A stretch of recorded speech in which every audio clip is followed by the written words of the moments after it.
అని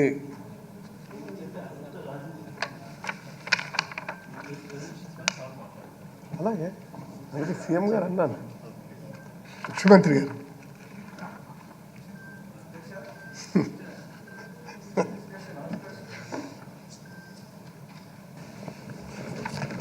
అధ్యక్ష,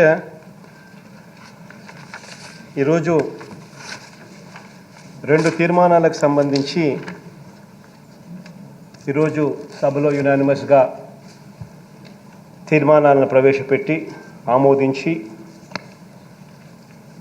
ఈరోజు తీర్మానాలను కేంద్ర ప్రభుత్వానికి పంపుతా ఉన్నాం అధ్యక్ష.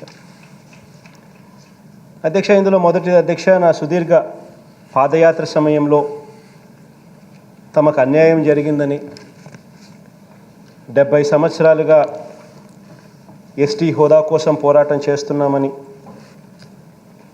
తమను ఎస్టీలలో చేర్చాలి అంటూ బోయ వాల్మీక కులాల వారు విజ్ఞప్తి చేస్తూ ఉన్నారు అధ్యక్ష. పక్క రాష్ట్రం కర్ణాటకలో అధ్యక్ష, పక్క జిల్లా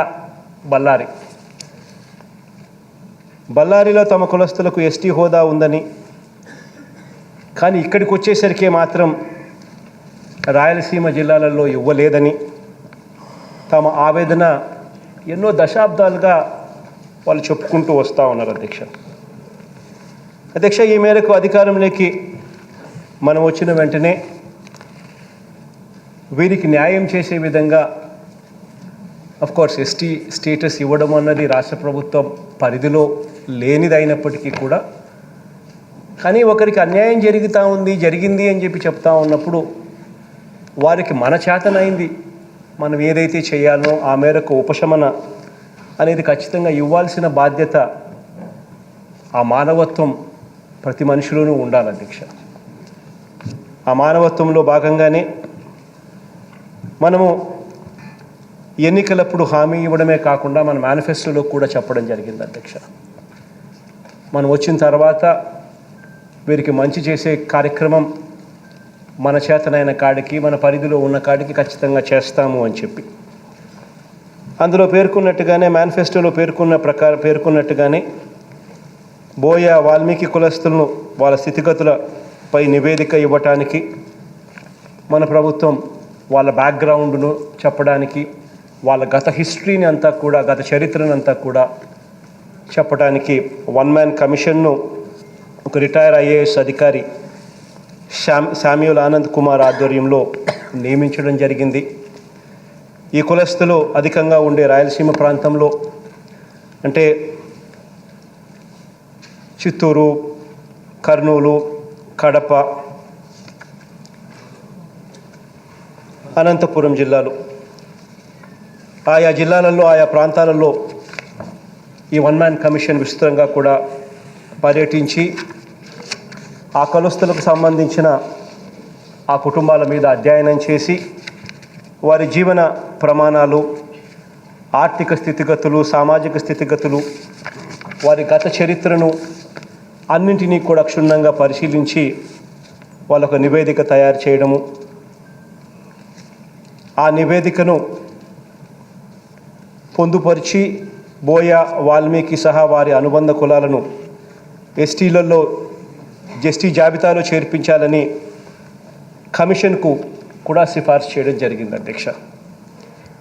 ఈ సిఫార్సులన్నీ కూడా పరిగణలోకి తీసుకొని బోయ వాల్మీకి కులాలకు వారిని ఎస్టీల జాబితాలో చేర్చేలా కేంద్రానికి సిఫార్సు చేస్తూ ఈ తీర్మానం మళ్ళీ ఇప్పుడు మనం ఈ అసెంబ్లీ ద్వారా పంపుతా ఉన్నాం అధ్యక్ష.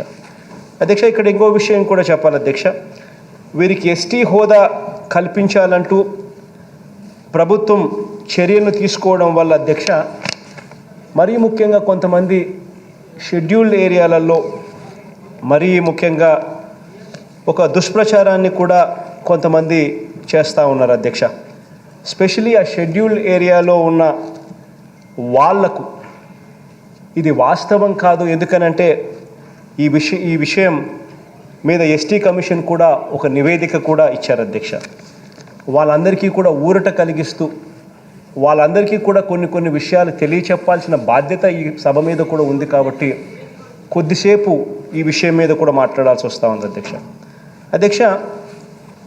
ఎస్టీ కమిషన్లో కూడా వాళ్ళకి 1 మ్యాన్ కమిషన్ రిపోర్ట్ పోయిన తర్వాత ఎస్టీ కమిషన్ కూడా వాళ్ళ నివేదిక కూడా ఇచ్చే దాంట్లో వాళ్ళు కూడా ఈ మాటలన్నీ కూడా రాశారు అధ్యక్ష. ఈ నివేదికలో వాళ్ళు పేర్కొన్నట్లు మన రాష్ట్రం మొత్తం మీద మన రాష్ట్రంలో 6 పాయింట్ ఫార్ములా జోనింగ్ వ్యవస్థ జోనింగ్ సిస్టమ్ మన రాష్ట్రంలో ఉంది అధ్యక్ష. ఈ 6 పాయింట్ ఫార్ములా ఈ జోనింగ్ వ్యవస్థ మన రాష్ట్రంలో ఉన్నందువలన ఉద్యోగాలు కానీ లేదా చదువులకు సంబంధించిన విషయాలలో కానీ ఏజెన్సీ ప్రాంతంలో ఉన్న ఎస్టీల మీద ఎటువంటి ప్రభావం కూడా ఈ నిర్ణయం వల్ల జరగదు అధ్యక్ష. కారణం ఏమిటంటే అధ్యక్ష, ఆ ప్రాంతాలకు సంబంధించి అవన్నీ కూడా వేరే జోన్లోకి వస్తాయి. ఇక్కడ రాయలసీమ ప్రాంతానికి సంబంధించి ఇక్కడంతా కూడా వీళ్ళు వేరే జోన్లోకి వెళ్తారు. సో ఇక్కడ ఉద్యోగస్తులకు ఇక్కడ ఉద్యోగాలకు ఇక్కడ చదువులకు అక్కడ ఉద్యోగాలకు అక్కడ చదువులకు వీళ్ళని ఎస్టీ జాబితాలో చేర్పించకపోవడం అన్న ప్రభావం ఎట్టి పరిస్థితుల్లోనూ ఎక్కడా ఉండదు అధ్యక్ష. అంతో ఇంతో ప్రభావం ఉండే ఏరియా ఏదైనా కొద్దో గొప్ప ఉంది అని అంటే అది కేవలం నాన్ జోనింగ్ ఉద్యోగాల మీద మాత్రమే అధ్యక్ష. ఆ నాన్ జోనింగ్ ఉద్యోగాలు అని అంటే ఇట్ ఇస్ గ్రూప్ 1 ఉద్యోగాలు.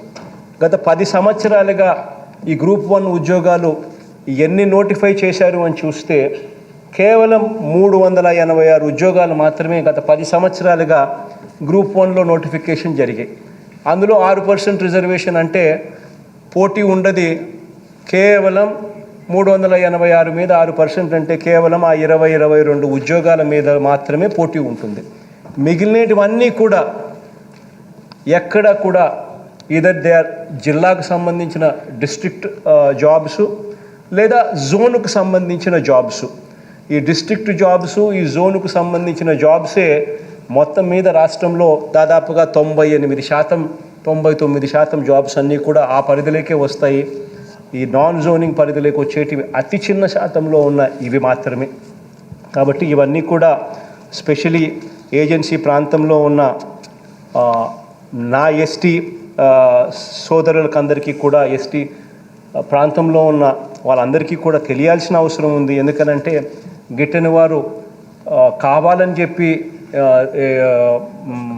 ఓట్ల కోసమని కావాలని ఇంకో దానికోసమని కావాలని ప్రలోభ పెట్టే కార్యక్రమంలో భాగంగా కావాలని దుష్ప్రచారం చేసే భాగంగా ఉన్నది లేనట్టుగా లేనిది ఉన్నట్టుగా దుష్ప్రచారం చేసే అవకాశం ఉంటుంది. కాబట్టి వాళ్ళందరికీ కూడా ఈ విషయాలన్నీ కూడా తెలియచెప్పాల్సిన అవసరం ఉంది. కాబట్టి ఇది చెప్పాల్సి వస్తుంది అధ్యక్ష.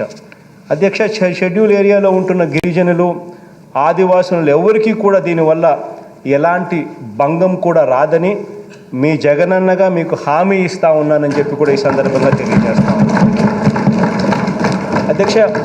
ఒకరికి న్యాయం చేస్తున్నాము అని అంటే ఇంకొకరికి అన్యాయం చేస్తున్నట్టు కాదు అని, అన్యాయం చేయాలనే అభిప్రాయం కానీ ఉద్దేశం కానీ వైఎస్ఆర్ కాంగ్రెస్ పార్టీకి మరీ ముఖ్యంగా మీ జగనన్నకని కూడా ఈ సందర్భంగా చెప్తా ఉన్నా.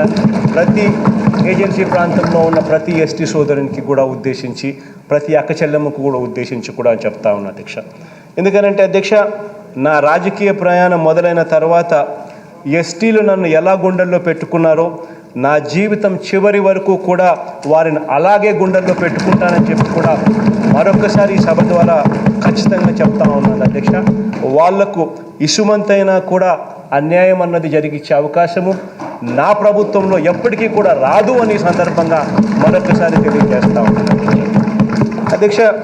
అలాగే అధ్యక్ష, రెండవది దళిత క్రైస్తవులను ఎస్సీలుగా పరిగణించాలంటూ ఇంతకుముందు గత శాసనసభలో కంబైన్డ్ ఆంధ్ర రాష్ట్రంలో నాన్నగారు ముఖ్యమంత్రిగా ఉన్నప్పుడు అప్పట్లో ఒక తీర్మానం కంబైన్డ్ ఆంధ్ర రాష్ట్రంలో చేయడం జరిగింది, పంపించడం జరిగింది అధ్యక్ష. మళ్ళీ ఈరోజు మన చట్టసభలో మనం కూడా ఇదే తీర్మానం మళ్ళీ చేస్తూ ఈరోజు పంపిస్తూ ఉన్నాం అధ్యక్ష. ఇక్కడ అధ్యక్ష ఎందుకు ఈ తీర్మానం చేయాల్సి వస్తూ ఉంది అనే దానికి చిన్న ఉదాహరణ కూడా చెప్పాలి అధ్యక్ష. ఎందుకంటే అధ్యక్ష, ఇదే విషయం సుప్రీంకోర్టులో కేసు జరుగుతూ ఉంది. ఆ కేసులో ఆంధ్ర రాష్ట్రం తరపున అఫీషియల్గా ఇంప్లీడ్ అయ్యి కేసులో కూడా అఫీషియల్గా ఇంప్లీడ్ అయి మన వాదన వినిపిస్తూ ఉన్నాం ఈ విషయంలో చెప్పడానికి. ఎందుకు ఈ విషయం కూడా ఇంత గట్టిగా తీసుకొని ఎందుకు ఇంత గట్టిగా చెప్తా ఉన్నామనంటే అధ్యక్ష, కారణం ఏంటంటే అధ్యక్ష, ఒక దళితుడు ఇదివరకు తాను ఆచరిస్తూ ఉన్న మతాన్ని విడిచి మరొక మతంలోకి తాను వెళ్ళినంత మాత్రాన వారి సాంఘిక కానీ ఆర్థిక కానీ జీవన స్థితిగతుల్లో ఎలాంటి మార్పు రాదు అన్న సంగతి ఇక్కడ ఉన్న మన అందరికీ కూడా తెలుసు. మతం అన్నది 4 గోడల మధ్య ఆ మనిషికి ఆ దేవుడికి ఉన్న సంబంధం. ఆ మనిషి ఏ మతంలోకి వెళ్తే ఏ రకంగా ఎవరికి నష్టం జరుగుతుంది అన్నది, ఎవరికి అన్యాయం జరుగుతుంది అన్నది, ఎవరికి ఏ రకంగానూ ఏమీ జరగదు అన్న సంగతి కూడా తెలిసిన విషయమే అధ్యక్ష. అయినప్పటికీ కూడా కేవలం మతం మార్పిడి వల్లనే వీళ్లకు రావాల్సిన ఎస్సీల హక్కులను వీళ్ళకు రాకుండా పోవడం అన్నది అన్యాయము అని చెప్పి ప్రధానంగా ఖచ్చితంగా నమ్ముతా ఉన్న సభగా ఈ తీర్మానం చేసి వాళ్ళకు తోడుగా ఉండే కార్యక్రమం ఖచ్చితంగా మెసేజ్ పంపించడం కోసం మరొక తీర్మానం కూడా చేసి పంపిస్తా ఉన్నాం అధ్యక్ష.